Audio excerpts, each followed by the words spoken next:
안녕하세요. 서초동 법무사 김철중입니다. 오늘은 민사소장 작성 방법에 대해서 알아보도록 하겠습니다. 민사소송 또는 가사소송 및 행정소송을 생각한다면 제일 먼저 고민이 되는 부분이 소장을 어떻게 작성해야 되는지에 대한 고민이 먼저 들 수 있습니다. 당연히 소송을 하고자 하는 목적에 따라 소장 작성 방법이 다릅니다. 소송은 소의 제기에 의하여 개시됩니다. 소장을 법원에 제출하면 피고에게 소장 부본이 송달되고 소장 부본을 받은 피고가 답변서를 제출하면 재판장이 사건 기록을 검토하여 처리 방향을 결정하게 됩니다. 소장의 필수적 기재사항.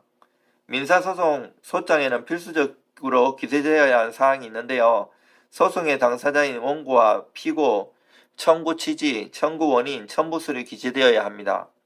원고와 피고는 당사자의 성명과 주소, 주민등록번호 등이 특정될 수 있을 정도로 구체적인 정보를 기재하여야 합니다. 만약 당사자에 대한 정보가 불명확하거나 오류가 있다면 법원으로부터 보정명령을 받을 수 있습니다.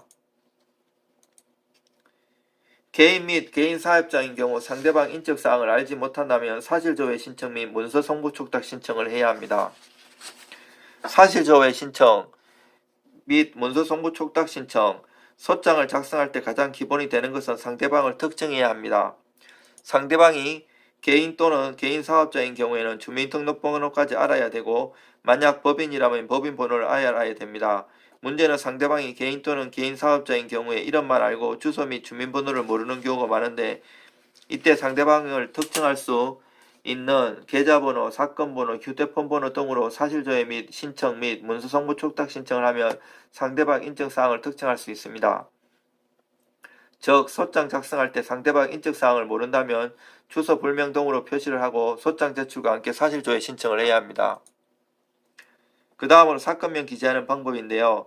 사건명은 소송의 내용을 요약하여 알려주는 것으로 대여금 반환 청구, 보증금 반환 청구, 공사대금 청구, 손해배상 청구, 명도 청구 등으로 사건명에 따라 사건이 분류되어 전자재판부 등의 사건이 배당됩니다. 다음으로 청구 취지란 기재 방법에 대해 알아보겠는데요. 청구 취지란 법원에 소송을 제기함으로 청구하는 사항을 명확하게 기재하는 것입니다.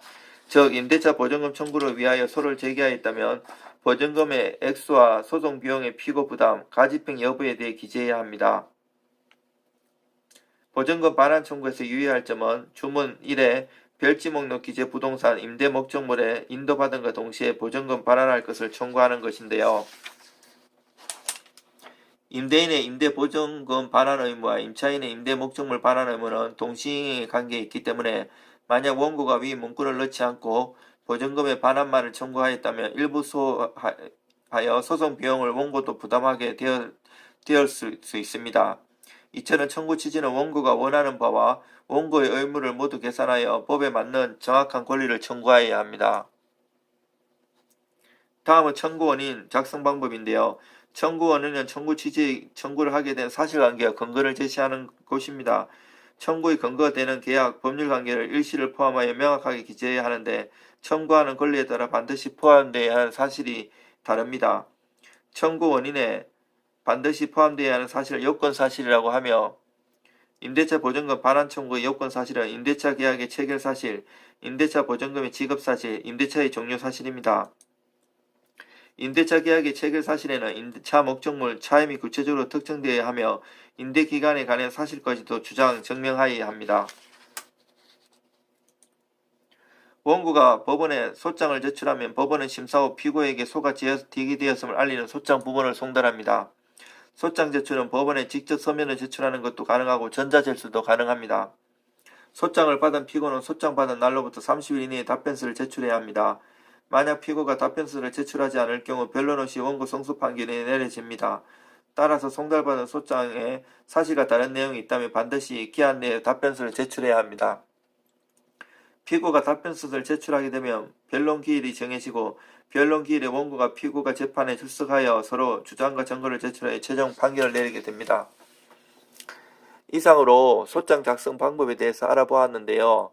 이렇게 알려드려도 개인이 작성하기는 쉽지가 않습니다. 서초동에서 저는 법무사 생활을 10년 이상 했고 수많은 소장을 작성하여 보았습니다. 저같이 전문가에게 의뢰하는 것이 좋고요. 변호사한테 맡기면 비용이 너무 많이 들기 때문에 경제적으로 어려우시면 법무사인 저 같은 전문가에게 맡기시면 도움이 됩니다. 핸드폰으로 연락 주시면 제가 또 많이 도와드리겠습니다. 이상 서초동 법무사 김철중입니다.